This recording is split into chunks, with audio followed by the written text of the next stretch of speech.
Day 620 Wednesday, March 5th. Ezekiel 17. Ezekiel 17, 1-24. NKJV. And the word of the Lord came to me, saying, Son of man, pose a riddle, and speak a parable to the house of Israel, and say, Thus says the Lord God. A great eagle with large wings and long pinions, full of feathers of various colors, came to Lebanon, and took from the cedar the highest branch. He cropped off its topmost young twig, and carried it to a land of trade. He set it in a city of merchants. Then he took some of the seed of the land and planted it in a fertile field. He placed it by abundant waters and set it like a willow tree. And it grew and became a spreading vine of low stature. Its branches turned toward him, but its roots were under it. So it became a vine, brought forth branches and put forth shoots. But there was another great eagle with large wings and many feathers, and behold, this vine bent its roots toward him, and stretched its branches toward him from the garden terrace where it had been planted, that he might water it. It was planted in good soil by many waters, to bring forth branches, bear fruit, and become a majestic vine. Say, Thus says the Lord God, will it thrive? Will he not pull up its roots, cut off its fruit, and leave it to wither? All of its spring leaves will wither, and no great power or many people will be needed to pluck it up by its roots. Behold, it is planted, will it thrive? Will it not utterly wither when the east wind touches it? It will wither in the garden terrace where it grew. Moreover, the word of the Lord came to me, saying, Say now to the rebellious house, Do you not know what these things mean? Tell them, Indeed the king of Babylon went to Jerusalem and took its king and princes, and led them with him to Babylon. And he took the king's offspring, made a covenant with him, and put him under oath. He also took away the mighty of the land, that the kingdom might be brought low and not lift itself up, but that by keeping his covenant it might stand.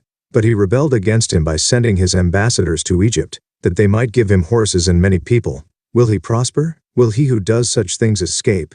Can he break a covenant and still be delivered? As I live, says the Lord God, surely in the place where the king dwells who made him king, whose oath he despised and whose covenant he broke, with him in the midst of Babylon he shall die. Nor will Pharaoh with his mighty army and great company do anything in the war, when they heap up a siege mound and build a wall to cut off many persons.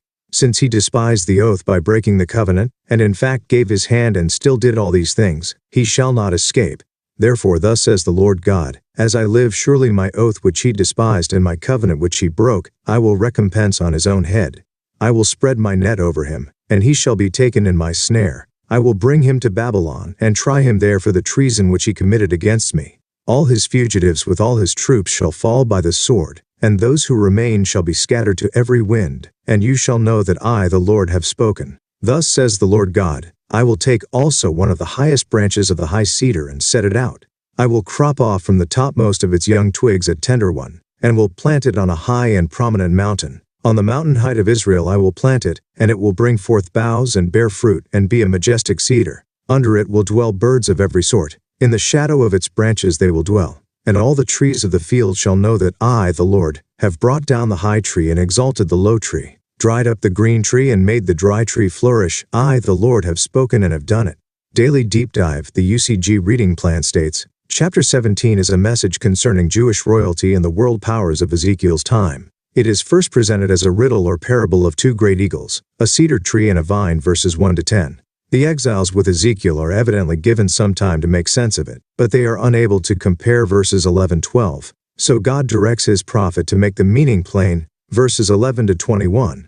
Jesus would later use this type of teaching technique. The first eagle, verse 3, represented Babylon under King Nebuchadnezzar, verse 12. The eagle was used to symbolize both the tool God used to punish as well as the speed at which the punishment was carried out. Compare Deuteronomy 8:49, Isaiah 6:11, Hosea 8:1. The large, powerful wings enable the eagle to fly long distances and symbolize the extent of the territory under the eagle's power.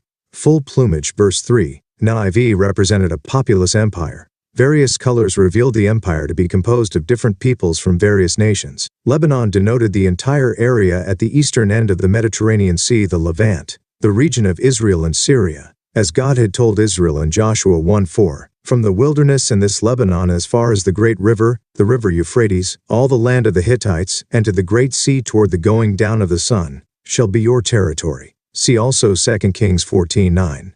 Jerusalem was the chief city of this region. Moreover, as noted in the Bible reading program comments on Jeremiah 22, another passage in which Jerusalem is referred to as Lebanon, The Phoenician area of Tyre and Sidon, commonly referred to as Lebanon, was the source of the cedar wood used in the construction of the royal buildings of Jerusalem in the time of David and Solomon. Thus the cedar of Lebanon in Ezekiel 16:3 symbolized Judah and the Davidic royal family. The cedar's highest branch, verse 3, and topmost shoot, verse 4 NIV, which the eagle broke off and carried away, were the king who was removed from the throne and his princes, verse 12.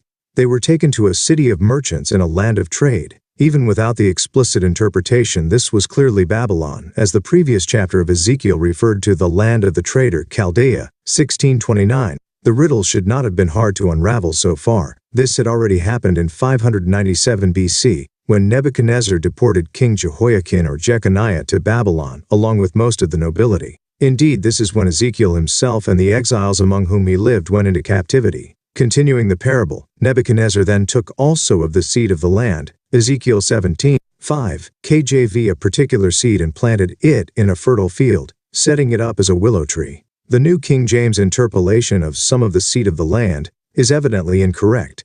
The seed here was a reference to a member of the royal family, verse 13 NIV, who replaced the topmost shoot. The fertile field was simply the promised land. God had earlier described it as a good land, a land of brooks of water, of fountains and springs, Deuteronomy 8:7. The new king was set up as a willow by abundant water, Ezekiel 17:5 NIV, illustrating his prosperous life as king but also his total dependence on Babylon for his rule, just as a willow is dependent on water.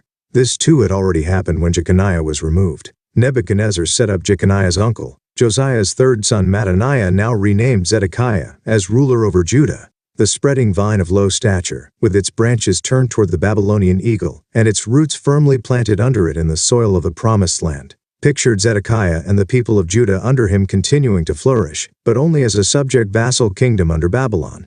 Another great eagle enters the scene in verse 7, which, as God explains, represented Egypt and its pharaoh. Compare verse 15. Egypt was also a populous empire of full plumage, NIV. The roots and branches of the vine now stretch toward this eagle, seeking to be watered by it instead of Babylon, symbolizing the entire nation reaching out to Egypt for help to gain independence from Babylon.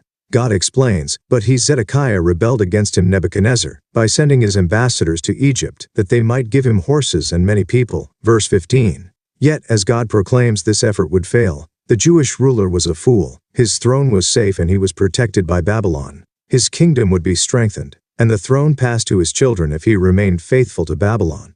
But he would not. The vine, king, and nation would not survive because of his foolish actions. It would be uprooted to wither when touched by the east wind, symbolic of destruction from Babylon in the east, verses 8 to 10.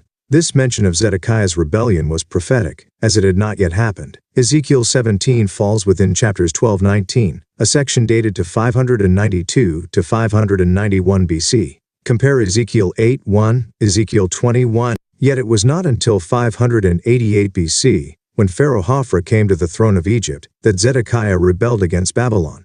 And this rebellion did indeed prove to be the historical impetus for the destruction of Jerusalem. 2 Kings 24:20-25, 1. In response, Nebuchadnezzar sent an army and laid siege to the city. In the summer of 586, the food supply was gone in Jerusalem. The wall was breached, and the city fell to the Babylonians, who destroyed it. In verses 15 to 21, God decries Zedekiah's betrayal of his oath of loyalty to Nebuchadnezzar. See verse 13. Psalm 15:4 gives God's standard for giving one's word. He who swears to his own hurt and does not change, i.e., does not go back on it. Why should there be different standards for nations or kings? In fact, this wouldn't even have been to Zedekiah's hurt. The relationship with Babylon guaranteed peace in the region due to Babylon's powerful army. The vine was planted in fertile soil and placed beside abundant waters. Zedekiah ought to have realized that his position could not be improved by rebellion. But even if it could, he had sworn his loyalty to Nebuchadnezzar. This covenant was not an international treaty freely entered into, but one imposed on him by a conquering king. Nevertheless, Zedekiah had publicly agreed to it. Most importantly, the oath was made in God's name, 2 Chronicles 6:13, and God considered it binding. In fact, God considers breaking a vow made in his name to be treason against him, Ezekiel 17:20. Ezekiel relays God's message that those who break their oaths and covenants will not be delivered. As a personal judgment against Zedekiah, God says, because he had given his hand in pledge and yet did all these things, he shall not escape. Verse 18, NIV. God was true to his own word. As already pictured in Ezekiel 12:12-14, Zedekiah would attempt an escape at the time the walls of Jerusalem fell, but would be caught, blinded and taken captive and his troops killed.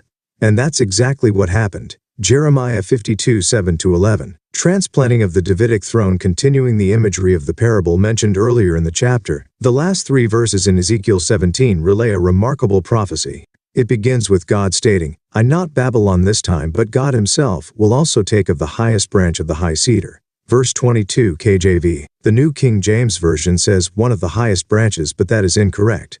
God is taking of something from the highest branch. The highest branch is of course the king. And what does God take that is of this king? A tender one from the topmost of its young twigs. NRSV. The young twigs of the branch would be the king's children. A tender one would seem to signify a female, especially when we consider that Zedekiah's sons were all killed. This tender twig is then planted in a high and prominent mountain.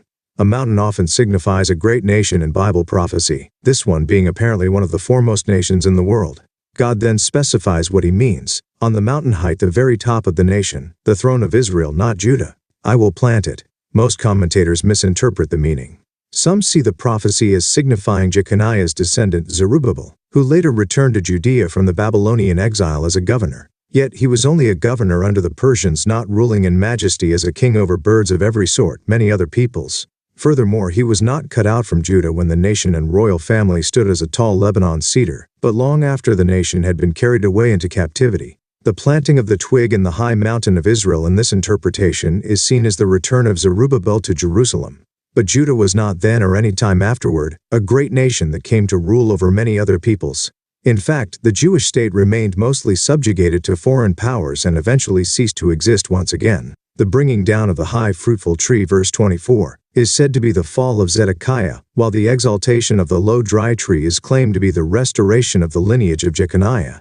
But his lineage was never really restored, as none of his descendants were ever to occupy the throne. Jeremiah 22. Recognizing the problems with Zerubbabel in the interpretation, many commentators see the prophecy as messianic, as the Messiah would come from the line of David. Yet there are problems with this too. When Jesus Christ lived, neither Judah nor its royal family could in any way be symbolized by a tall cedar, as the area was then occupied by the Romans and no Davidic king had ruled there for more than 500 years. And the bringing down of the high tree and exaltation of the low tree does not fit such an analogy. So the explanation is given this way. The cropped-off young twig was a member of the Davidic family at the time of Ezekiel, from whom Jesus descended, himself a branch from the replanting in Jerusalem. Often this twig is understood to be the lineage of Jeconiah through Zerubbabel continuing on to Christ. But whereas Jesus' adoptive father Joseph came from this lineage, he himself did not physically descend from Jeconiah and this Zerubbabel, or else he would not be a legitimate heir to the throne. Jesus, through his mother Mary, sprang from the Davidic line of Nathan, which was nowhere near the highest branches of the high cedar at any time. And again, the high and low trees don't fit. So what does the prophecy mean? As explained in our publication, The Throne of Britain, its biblical origin and future, it concerns a transfer of the line of David in the days of Ezekiel and Jeremiah from Judah to Israel. The tender sprig of the highest branch taken by God and planted elsewhere represents one of the daughters of Zedekiah who was under the protection of Jeremiah. Compare Jeremiah 43, 5-6, God's instrument used for pulling down the throne and planting it elsewhere. Compare Jeremiah 1:10, moving the Davidic lineage from Judah to the British Isles. See our publication, 7 Prophetic Signs Before Jesus Returns, for a much more thorough and detailed explanation. All of northern and western Europe at this time was dominated by the northern tribes of Israel, taken into captivity by the Assyrians years before, but now a large, migratory nation long on the move after the collapse of the Assyrian Empire. Eventually the leading tribe of Israel, Ephraim, would settle in the British Isles, come under the Davidic throne and expand to become the greatest empire in history, ruling many peoples over a vast portion of the earth. Request or download our free booklet, The United States and Britain in Bible Prophecy, to learn more. And, God says, all the trees of the field, other nations of the earth, shall know that I, the Lord, have brought down the high tree and exalted the low tree, dried up the green tree and made the dry tree flourish. I, the Lord, have spoken and have done it. Ezekiel 17:24. Judah was the high tree and Israel the low tree from the time the two kingdoms split in the days of Rehoboam, due to David's throne ruling over Judah and not Israel. Judah had been a green tree, fruitful with Davidic royalty, and Israel a dry tree throughout that period. God would reverse the positions, resulting in a major mark on world history. End.